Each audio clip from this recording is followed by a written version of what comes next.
जय हिंद साथियों। आज हम लोग रीजनिंग के दूसरे पार्ट की शुरुआत करने जा रहे हैं, जिसमें हम ये जानेंगे विषम दिनों को कैसे निकालते हैं और इनका क्या महत्व है। पार्ट 1 में हमने कैलेंडर के इंट्रो का देखा था, अब हम विषम दिनों को देखेंगे। पार्ट 1 में हमने सौर वर्ष,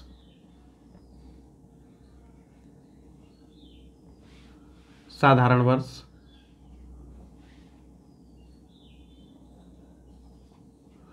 और लीप वर्ष इतनी चीज़ें जानी थी। इसमें 12 साधारण वर्ष, सौर वर्ष और लीप वर्ष। सौर वर्ष की चर्चा की जा चुकी थी। 365 दिन, 5 घंटे 48 मिनट 47 सेकेंड, कहीं कहीं 56 सेकेंड बताया जाता है और 46 सेकेंड भी बताया जाता है, तो आप इससे घबराएं नहीं। और साधारण वर्ष में 365 दिन और लीप वर्ष में 366 दिन, जो फरवरी एक दिन बढ़ती है उसे। तो आज हम लोग विषम दिनों के बारे में पढ़ेंगे। विषम दिन क्या होते हैं? तो विषम दिनों की गणना करते समय हमारे दिमाग में एक बात रहनी चाहिए कि एक सप्ताह में कुल 7 दिनों की साइकिल चलती है, और इसी साइकिल से भिन्न यानी इस साइकिल के अलावा जो दिन बच जाते हैं उसी को हम कहते हैं कि वो विषम दिन है, या इंग्लिश में ऑड डे भी कहते हैं। अतिरिक्त दिन भी इसी को कहते हैं, अन्य दिन भी इसी को कहते हैं। ठीक है, तो विषम दिनों का मतलब ये है कि जैसे मान लीजिए मैं आपसे कहूँ कि 15 दिन में कितने विषम दिन होंगे। 15 दिन में विषम दिनों की संख्या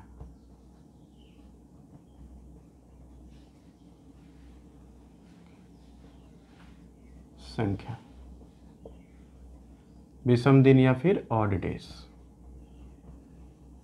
यह चलता है। तो 15 दिन का मतलब है कि 7 दिनों की साइकिल, तो 7 दिन का एक साइकिल पूरा होगा, फिर 7 दिनों का एक और साइकिल पूरा होगा। 15 दिन का मतलब एक दिन और बच जाएगा। तो ये जो साइकिल पूरा हो जा रही है, एक एक सप्ताह पूरा जो हो रहा है, इसके अलावा जो दिन बच रहा है इसी को हम कहते हैं विषम दिन।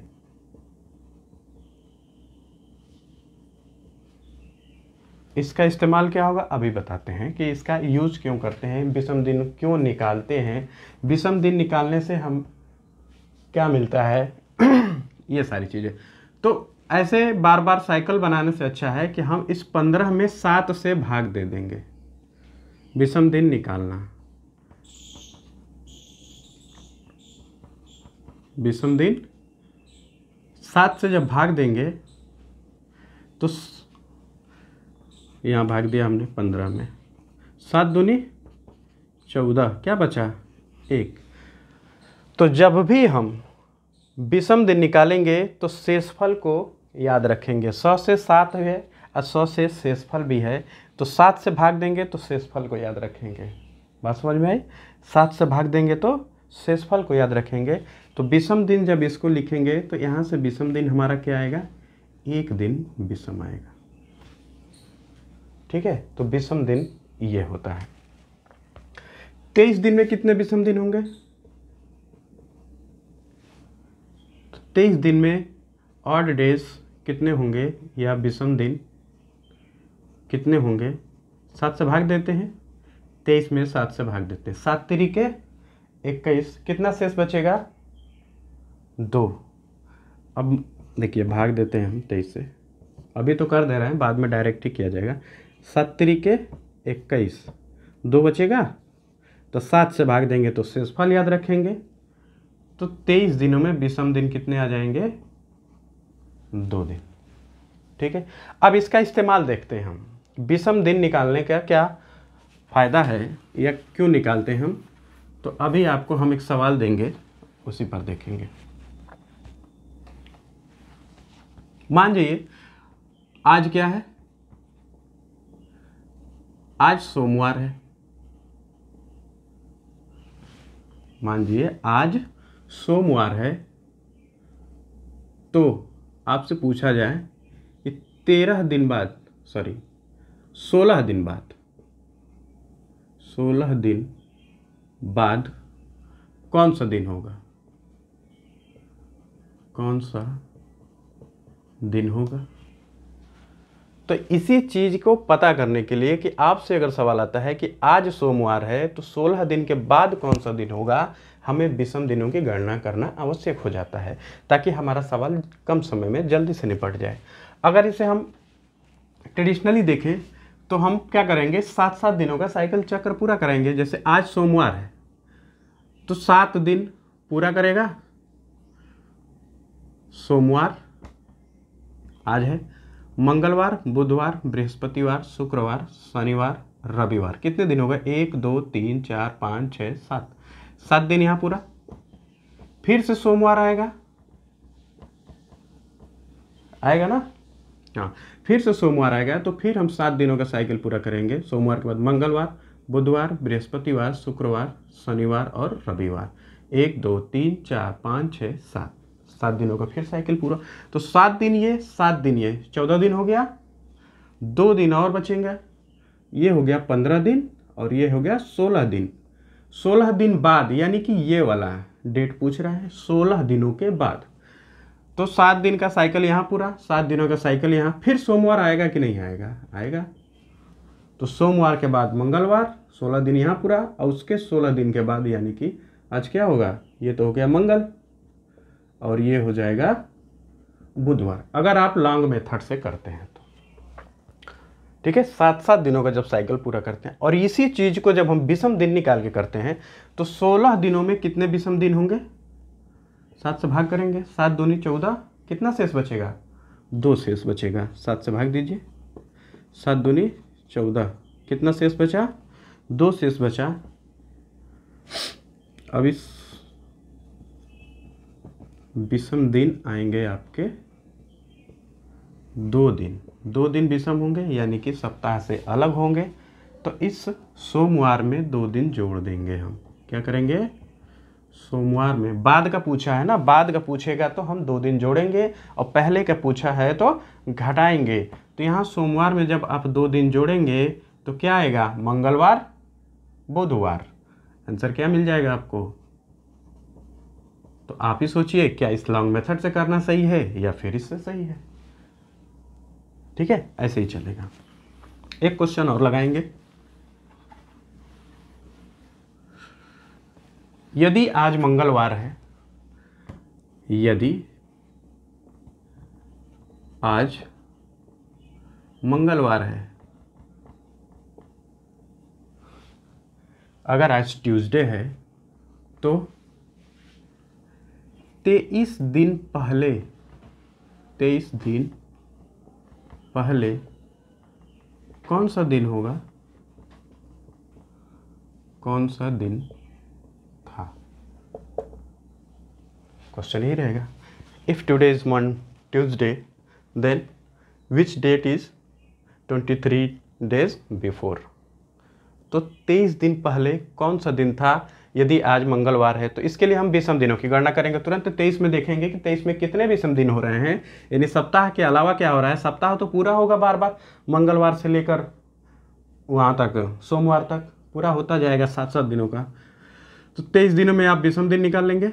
7 से विषम दिन निकालने के लिए क्या करते हैं हम, 7 से भाग देते हैं। तो 7 तिरी के 21, विषम दिन कितने बचे, 2। विषम दिन या ऑड डेज एक ही बात है, या फिर कहे अतिरिक्त दिन या फिर अन्य दिन, तो एक ही बात है। तो विषम दिन निकालेंगे, 2 दिन विषम दिन आया तो क्या करेंगे आप, जो दिया गया दिन है उसमें 2 दिन जोड़ेंगे कि घटाएंगे, घटाएंगे, क्योंकि इसने पहले पूछा है। पीछे की चीज़ पूछेगी तो घटाएंगे और बाद की चीज़ पूछेगी तो जोड़ेंगे। तो पीछे का पूछा है तो आप मंगलवार में से 2 दिन पीछे चले जाएंगे, मंगलवार से 2 दिन पीछे चले जाएंगे। आंसर क्या मिलेगा, आंसर आपको मिल जाएगा 1 दिन पहले सोमवार, फिर उसके बाद क्या आएगा? रविवार।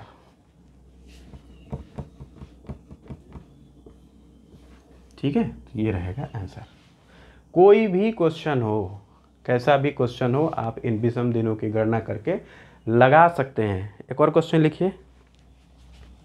यदि आज सोमवार है तो 321 दिन बाद, यदि आज क्या है? सोमवार, यानी मंडे है, तो 321 दिन बाद कौन सा दिन होगा? कौन सा दिन होगा? ठीक है, यदि आज सोमवार है तो 321 दिन बाद कौन सा दिन होगा? तो आंसर क्या होगा आपका? 321 में सबसे पहले जब भी ऐसा सवाल आए आपको विषम दिनों की गणना करनी है, यानी ऑड डेज निकालना है।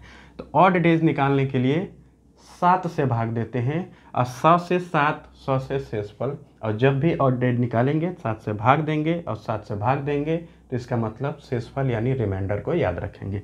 कि हमें क्या लिखना है? रिमाइंडर को ही ध्यान रखना है, भागफल या फिर क्वोशेंट को हमें याद ही नहीं रखना है। तो 7 से आप भाग दीजिए, 7 चौक 28, कितना बचेगा? 4। अब क्या आएगा? 7 पंजे 35। आंसर क्या मिलेगा? कितना बच जाएगा? 6। अतिरिक्त दिनों की संख्या कितनी आ गई? या विषम दिन कितने आ गए? विषम दिन मिल जाएंगे आपको 6 दिन। ठीक है, पूछा क्या है? बाद का। बाद पूछा है तो जोड़ेंगे। तो जब आप सोमवार में 6 दिन जोड़ेंगे तो कितना दिन मिलेगा? कौन सा दिन मिलेगा? सुन लीजिए। और जब ज़्यादा जोड़ना या घटाना पड़े तो उसका अपोजिट कर देते हैं। जैसे 6 में एक कॉमन सी बात है, समझ लेंगे। 6 दिन आगे पूछा है तो 6 में क्या जोड़े कि पूरा सप्ताह बन जाता है? तो जितना जोड़ने पे सप्ताह बने यानी 7 हो, वही चीज़ हम घटा देंगे। आप यहाँ पे 6 दिन आगे भी जाएंगे ना तो आंसर मिलेगा आपको। सोमवार से 6 दिन आगे जाइए, मंगलवार, बुधवार, बृहस्पतिवार, शुक्रवार, शनिवार और रविवार। आंसर क्या मिलेगा आपको? आपको रविवार मिलेगा, यानी कि संडे आंसर मिलेगा। ठीक है, तो 6 में 1 जोड़ने पर 7 बन रहा है। तो जब आपको 6 जोड़ने से अच्छा है कि आप 1 उसमें से घटा दें, ये भी चलता है। जो थोड़ा कुशाग्र बुद्धि के हैं इस बात को समझ लेंगे, और जिनको उलझन होगी पहले उसको आप इसी पे ध्यान देंगे। ठीक है, 6 में क्या जोड़े कि 7 हो जाए? 1 जोड़ने पे अगर वो 7 हो रहा है तो 6 दिन आगे जाने में दिक्कत होती है, थोड़ा 1-2 सेकेंड टाइम लगता है। तो 1 दिन अगर पीछे आ जाएंगे तो खटाक से आंसर आपका रविवार मिल जाएगा। ठीक है, बस यही देखना है कि क्या जोड़ा है और इसमें कैसे सप्ताह बना सकते हैं। तो सोमवार में 1 दिन पीछे आ जाएंगे तो भी आंसर क्या मिलेगा आपको? रविवार ही मिलेगा। बात क्लियर? एक क्वेश्चन और लिखिए। यदि आज बुधवार है तो 776 दिन बाद कौन सा दिन होगा? यदि आज बुधवार है, आज क्या है? वेंसडे है। आज कौन सा दिन है? मतलब आज की बात नहीं कर रहे हैं, इस बोर्ड पे जो क्वेश्चन है उसकी बात कर रहे हैं। तो आज अगर बुधवार है तो 776 दिन बाद बोले हैं कि पहले? बाद बोले हैं ना। तो 776 दिन बाद कौन सा दिन होगा? कौन सा दिन होगा? ठीक, सबसे पहली बात, अगर ऐसे सवाल आता है तो हम विषम दिनों की गणना करते हैं। और विषम दिन निकालने का तरीका क्या है? दिए गए दिन में 7 से भाग देना, और जब 7 से भाग देंगे तो शेषफल यानी रिमाइंडर को याद रखेंगे, और उसी रिमाइंडर को दिए गए दिन में जोड़ते या घटाते हैं। पहले पूछता है तो घटाते हैं और बाद पूछता है तो जोड़ते हैं। तो देखिएगा 776 में हम 7 से भाग दे रहे हैं। 776 में 7 से भाग देंगे, 7 एकम में 7 कट गया, 7 एकम में यहाँ 7 उतरेगा, फिर 7 एकम में 7 भाग जाएगा, कट गया। अब 6 उतरेगा, 6 में 7 का भाग जाएगा नहीं, 0 बार ले जाते हैं।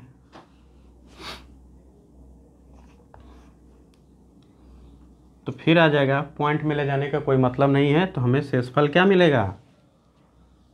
6 मिलेगा। तो 100 से 7, 100 से शेषफल यानी रिमाइंडर जब 776 में हमने 7 से भाग दिया तो आंसर क्या मिला? आंसर का मतलब है अतिरिक्त दिन। अतिरिक्त ये सारे टर्म हैं जो अलग अलग दिखाए जाते हैं।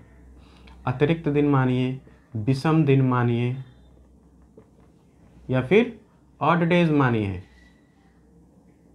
ये भी होता है। कितना मिल के आया? 6 दिन विषम दिन आया। तो बाद पूछा है तो हम बुधवार में क्या करेंगे? 6 दिन जोड़ेंगे, जाहिर सी बात है।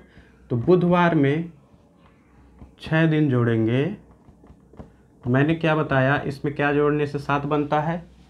इसमें 1 जोड़ने से 7 बनता है। तो 6 दिन आगे जाने से अच्छा है कि बुधवार में 1 दिन पीछे आ जाएं। अपोजिट कर देते हैं, उल्टा कर देते हैं।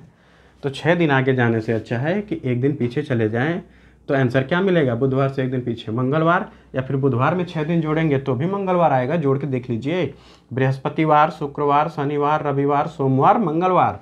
तो 6 दिनों के बाद आंसर क्या आएगा? मंगलवार। इसको ऐसे कर लीजिए, या फिर बुधवार में 1 दिन घटा देंगे, बुधवार में से 1 दिन, सहूलियत के लिए है, ये नहीं कि बाद के बाद भी सर घटा रहे हैं, क्यों? ऐसी कोई बात नहीं है, मैंने सहूलियत के लिए कहा है। बाद की बात है तो आपको अतिरिक्त दिन में जोड़ना ही है, लेकिन आपका आंसर एट द मोमेंट आ जाए, इसके लिए आप जो सप्ताह बन रहा है उसको 6 दिन आगे ले जाने से अच्छा है कि 1 दिन पीछे आ जाएं। आपको आंसर निकालने से और टिक करने से मतलब है, ठीक है? तो बुधवार में से 1 दिन पीछे आ जाएंगे तो आंसर क्या मिलेगा? आंसर मिलेगा आपको मंगलवार, ठीक है? एक क्वेश्चन आप कर लीजिए और कमेंट करिएगा जरा। लिखिए, यदि आज रविवार है तो 56 दिन बाद कौन सा दिन होगा? ठीक है, यदि आज रविवार है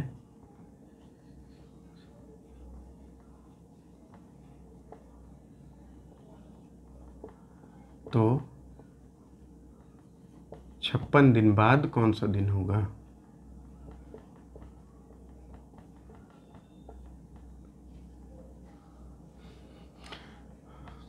दिन होगा, ठीक है? एक बात और याद रखेंगे, आपका रिमाइंडर यहाँ पे 1 आ रहा था, 2 आ रहे, 3 आए, 4 भी आ सकता है, 5 भी आ सकता है, 6 भी आ सकता है और 0 भी आ सकता है। तो अगर रिमाइंडर 0 आया तो दिन क्या होगा? वही होगा जो पहले दिन था, ठीक है, जो आज है। इस बात को याद रखेंगे। 1 दिन जाना, 2 दिन जाना, 3 दिन जाना अच्छा लगता है, 4 दिन भी मान लीजिए जोड़ लेते हैं, लेकिन 5 दिन आगे जाने से अच्छा है या पीछे जाने से अच्छा है? आगे जाना होगा तो 2 दिन पीछे आ जाएंगे, ऐसे कर लेते हैं, ठीक है? अब हम सीखेंगे लीप वर्ष निकालना, ठीक है? चलिए तो अब हम लीप वर्ष को देखते हैं जरा। ये छोटे छोटे टॉपिक्स हैं जो परेशान करते हैं आपको पूरे चैप्टर में, तो इनको देख लेना अच्छी बात है। लीप वर्ष या इनको अधिवर्ष भी कहते हैं, अधिवर्ष, ठीक है? और इंग्लिश में लीप ईयर।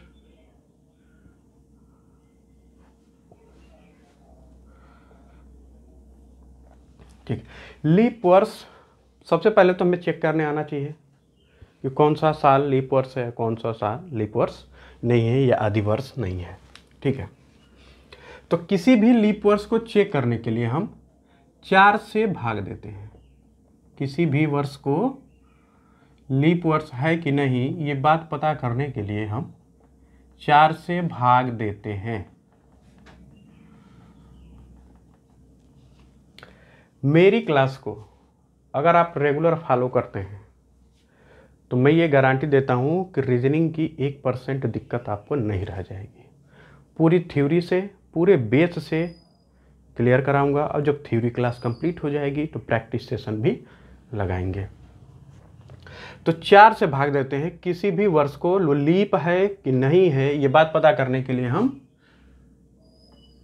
4 से भाग देते हैं। अगर वह पूरी तरह से कट जाए तो आप ये समझेंगे कि वो वाला जो साल है, वो जो वर्ष है, वो क्या है, लीप वर्ष है। जैसे 2012,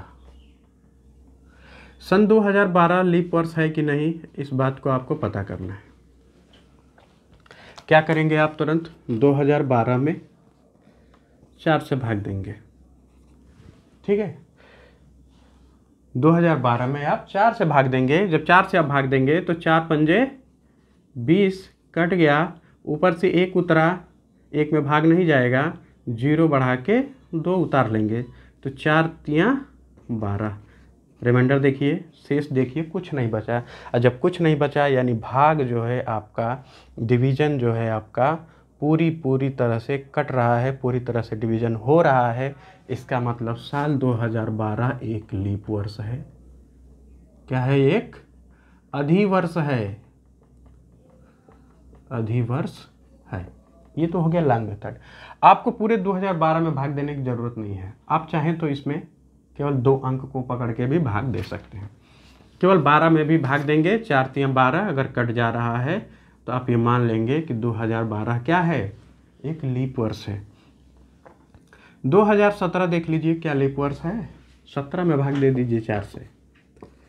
4 से भाग देंगे, 4 चौका 16, रिमाइंडर शेष बच गया ना, यानी कि ये पूरी तरह से भाग नहीं गया, तो यह लीप वर्ष नहीं है, यह लीप ईयर नहीं है। 2020 आखिरी के 2 अंक में 4 से भाग दे दीजिए, कट जाएगा, 4 पंजे 20, यानी ये लीप वर्ष है। अभी जो साल चल रहा है 2022 में 4 से भाग दीजिए।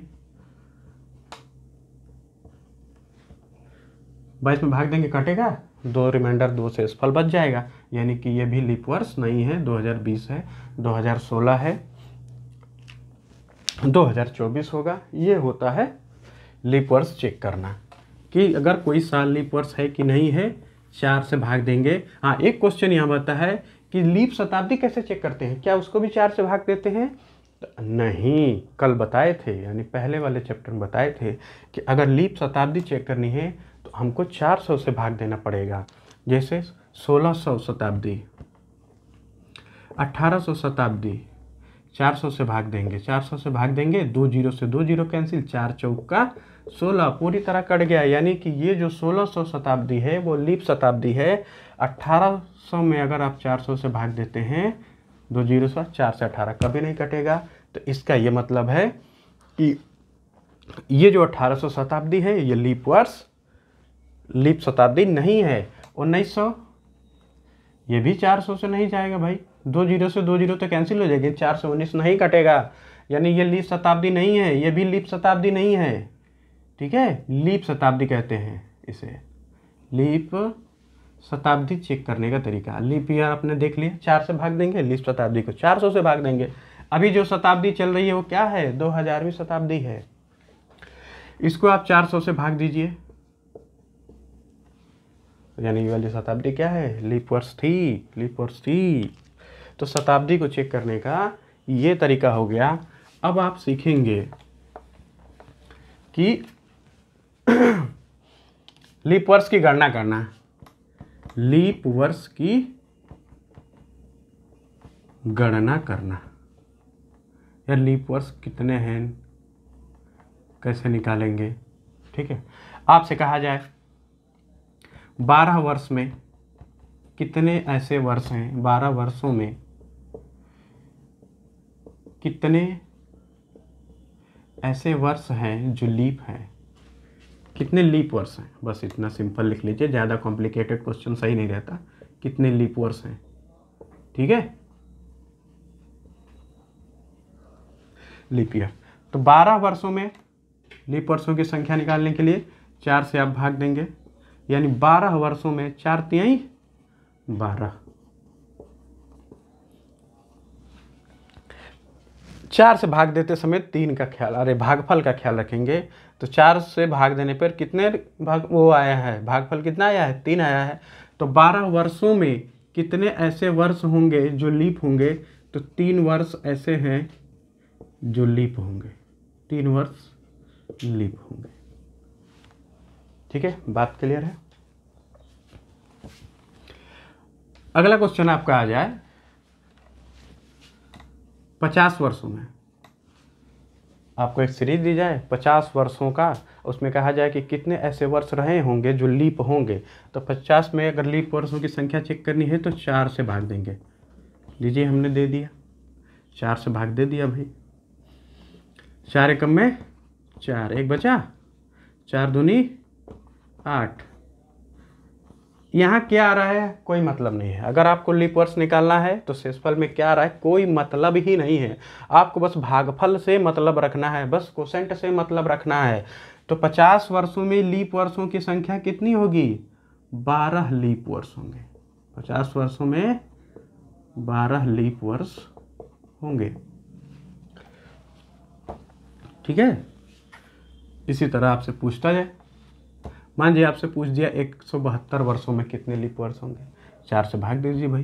करना क्या है, बस आपको 4 से भाग देना, 4 चौका 16, एक बचा, 4 तिहाई 12, भागफल से मतलब है हमको। तो 172 वर्षों में 43 लीप वर्ष होंगे, 43 वर्ष ऐसे होंगे जो लीप होंगे, ठीक। एक क्वेश्चन और है आपसे,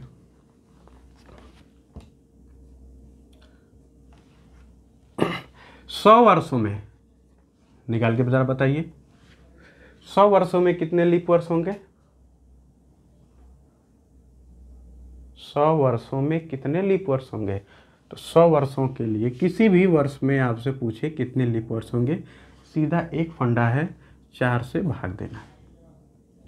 4 से भाग दीजिए, 4 दूनी 8, 2 बचा, 4 पंजे 20, कट गया। कितना आया आंसर, आंसर आया 25। लेकिन इतने लीप वर्ष नहीं होंगे, क्यों नहीं होंगे, क्योंकि जो 100वां वर्ष है, देखिए 100वां वर्ष है वो लीप नहीं होगा। क्यों नहीं होगा, क्योंकि मैंने बताया था कि जिसके भी अंत में 2 जीरो हो वो शताब्दी हो जाती है। क्या हो जाती है, शताब्दी हो जाती है, सेंचुरी हो जाती है। और शताब्दी को लीप है कि नहीं चेक करने के लिए आप 400 से भाग देते हैं। तो 2 जीरो से 2 जीरो तो कट गया, लेकिन क्या एक कटेगा 4 से, नहीं कटेगा। इसका मतलब जो 100वां वर्ष होगा वो लीप नहीं होगा, इसलिए यहाँ पे 25 आंसर ना होके 1 वर्ष कम हो जाएगा। तो 25 में से 1 कम कर दीजिए, कितना आंसर आएगा, 24। तो 100 वर्षों में लीप वर्षों की संख्या कितनी होगी, 24 लीप वर्ष होंगे। बात क्लियर हुई।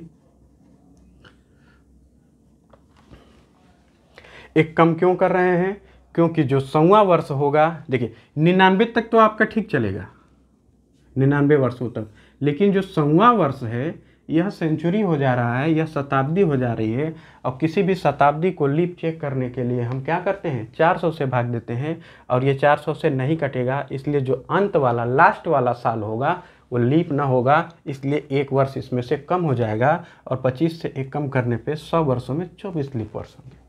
बात क्लियर। इसी तरह आप 200 वर्षों में निकाल सकते हैं, 300 वर्षों में निकाल सकते हैं, और 400, मानिए 200 वर्षों की बात कर लेते हैं। 200 वर्षों में भी आप लीप शताब्दी चेक करेंगे, 4 से भाग दिया हमने, 4 पंजे 20, कट गया, 1 जीरो बचा, जीरो के बदले जीरो, तो आया आपका आंसर 50। लेकिन होगा नहीं, गलत है। क्यों गलत है, क्योंकि जब 1 से आप 100 तक जाएंगे और 100 से फिर आप 200 तक जाएंगे, तो जो 100वां वर्ष है और जो 200वां वर्ष है ये सेंचुरी हो जाती हैं दोनों। क्या हो जाती हैं, दोनों की दोनों शताब्दी हो जाती है। और शताब्दी को चेक करने के लिए 400 से भाग देते हैं, और 100 में 400 से भाग देंगे तो नहीं कटेगा पूरी तरह। उसी तरह 200 में 400 से भाग देंगे तो भी नहीं कटेगा। आप देख लीजिए 200 में मैंने 400 से भाग किया, 2 जीरो से 2 जीरो तो कट गया, लेकिन क्या 2 4 से कटेगा, भाग नहीं जाएगा, 1/2 रह जाएगा। अब हमें पूरी तरह काटना है, अगर शताब्दी है तो पूरी तरह से कटना चाहिए। यहाँ पे संख्या निकाल रहे हैं और यहाँ पे चेकिंग कर रहे हैं कि होगा कि नहीं, इसलिए यहाँ पे 2 ऐसे वर्ष होंगे, इन 200 वर्षों में 2 ऐसे वर्ष होंगे जो दिख तो रहे हैं, 400 तो दिख रहे हैं, 4 से कट जाएंगे ये, लेकिन ये शताब्दी हो जाती है, इनको 400 से काटना चाहिए, इसलिए ये 2 इसमें से कम हो जाएंगे। तो जो ये 50 है इसमें से 2 कम हो जाएगा, तो आंसर क्या मिलेगा, 48। तो 200 वर्षों में 48 लीप वर्ष होंगे। इस चीज़ को आपको याद रखना पड़ेगा, क्वेश्चन डायरेक्ट पूछता है कि 100 वर्षों में कितने लीप वर्ष होंगे। याद निकालना जानते हैं निकाल देंगे, याद करना जानते हैं याद कर लीजिए, चाहे जैसे भी आपको 1 नंबर गेन करना पड़ता है। बहुत ही सिंपल सा सवाल आ जाता है कि 100 वर्षों में कितने लीप वर्ष, 24 लीप वर्ष। 200 वर्षों में कितने लीप वर्ष या लीप ईयर, 48 लीप ईयर। ठीक है, इसी तरह क्वेश्चन आएगा आपको 300 वर्षों में, कितना आएगा, 300 वर्षों में। 300 वर्षों में भी आपको सिंपल काम 4 से भाग देना है। 4 सत्ते 28, 2 बचा 20, 4 पंजे, आंसर तो आया 75, लेकिन ये होगा नहीं। क्यों नहीं होगा, क्योंकि जो 100वां वर्ष है, 200वां वर्ष है और 300वां वर्ष है, ये तीनों के तीनों शताब्दी हैं, सेंचुरी हैं, और इन्हें 400 से कटना चाहिए, और ये 400 से कटेंगी नहीं, इसलिए इनमें से हम क्या करेंगे, 3 माइनस कर देंगे। आंसर क्या आएगा, 72। तो 300 वर्षों में लीप वर्षों की संख्या कितनी होगी, 72 लीप वर्ष होंगे। ठीक है, उसी तरह की बात आती है 400 वर्षों में। देख लीजिए 400 वर्षों में कितने लीप वर्ष होंगे। 400 में हमने भाग दिया 4 से, 4 एकम में 4 कट गया, 2 जीरो के बदले हम क्या करेंगे, यहाँ 2 जीरो बढ़ा देंगे, तो आंसर क्या आया, 100 आया। 400 वर्षों में कितने लीप वर्ष, हमने 400 से भाग दिया तो 100 आया, लेकिन होगा नहीं। क्यों नहीं होगा, क्योंकि जब आप 1 से चलेंगे तो बीच में 100 वर्ष भी आएगा, बीच में 200 वर्ष भी आएगा, और बीच में 300 वर्ष भी आएगा, और तब जाके आप पहुँचेंगे 400 वर्ष पे। तो आप यहाँ देखेंगे कि जो 100वां वर्ष है, 200वां वर्ष है, 300वां वर्ष है और 400वां वर्ष है, ये चारों के चारों शताब्दी हैं, सेंचुरी हैं। और सेंचुरी कोई लीप है कि नहीं है, ये चेक करने के लिए हम 400 से भाग देते हैं। तो यहाँ पे ये तो कटेगा नहीं, ये भी नहीं कटेगा, ये भी नहीं कटेगा, लेकिन ये क्या करेगा, 400 से कट जाएगा, एक बार में पूरी तरह से भाग चला जाएगा। तो यहाँ भी हम कितने कम करेंगे, 1 2 3, 3 कम कर देंगे। तो 100 में से 3 कम कर दीजिए, आंसर क्या मिलेगा, आंसर आपको मिलेगा 97 लीप वर्ष होंगे, वर्ष होंगे। बस इतने तक का झंझट है, उसके बाद सारा काम खत्म। उसके बाद सारा इसी का गुणज होता है, मल्टीपल होता है, बाकी सब आप काम कर लेंगे। तो 100 वर्ष में कितने लीप वर्ष आए, 100 वर्ष में लीप आए 24, 200 वर्ष में कितने आए, 200 वर्ष में 48 आए, 300 वर्ष में कितने आए, 72 आए, और 400 वर्ष में कितने आए, 97 आए। बात क्लियर, ठीक है। अगर आपसे कहेंगे कि सर, अगर पूछ देता है कि 500 वर्ष में कितने होंगे लीप वर्ष, 500 वर्षों में कितने लीप वर्ष, तो 500 वर्ष क्या है, 400 प्लस 100 का, 500 वर्ष इसी को ना कहेंगे, 400 प्लस 100 को। तो 400 में आपको पता है कि कितने लीप वर्ष होते हैं, 97 लीप वर्ष होते हैं, और 100 साल में कितने लीप वर्ष होते हैं, 24 लीप वर्ष होते हैं। इन दोनों को जोड़ दीजिए, करना क्या है, आंसर क्या मिलेगा आपको, 7 4 11 के 1, 9 2 11 1 12, 121 वर्ष। सिंपल, 121, यानी 500 वर्षों में कितने लीप वर्ष होंगे, 121 ऐसे लीप वर्ष होंगे। ठीक है, आपसे 900 वर्ष में पूछ देता है, मान लीजिए 900 वर्षों में कितने लीप वर्ष होंगे, तो 900 क्या है भाई, 400 प्लस 400 प्लस 100, 400 वर्ष, 400 वर्ष, 800 वर्ष और एक 900 वर्ष। 400 में आपको पता है 97 होता है, इस 400 में भी कितने होंगे, 97 लीप वर्ष होंगे, और इस 400 में कितने होंगे, 24 लीप वर्ष होंगे। आप पहले से निकाल के रखे हुए हैं। ये क्या है, ये लीप वर्ष हैं। क्या है ये लीप वर्ष हैं। 97 97 24 जोड़ दीजिए, 7 7 14 4 18, 9 9 18 2 20, अब 20 और 1 21। आप आंसर क्या देंगे, पूरे 900 वर्षों में 218 लीप वर्ष होंगे। मैं आशा करता हूं कि अब आप लीप वर्ष निकालना सीख गए होंगे। चाहे वो कुछ भी दे, आप लीप वर्ष निकाल लेंगे। और 100 वर्ष में क्यों 24 होता है, 200 वर्ष में क्यों 48 होता है, 300 वर्ष में क्यों 72 होता है, और 400 वर्षों में क्यों 97 होता है, ये भी आप समझ गए होंगे। अगर नहीं समझ में आया होगा तो मैं फिर बता दूंगा, आप कमेंट करिएगा। ठीक है, जय हिंद। अगली वीडियो में हम फिर मिलते हैं। अगर आपको वीडियो पसंद आती है तो चैनल को सब्सक्राइब करें और लाइक करें। धन्यवाद।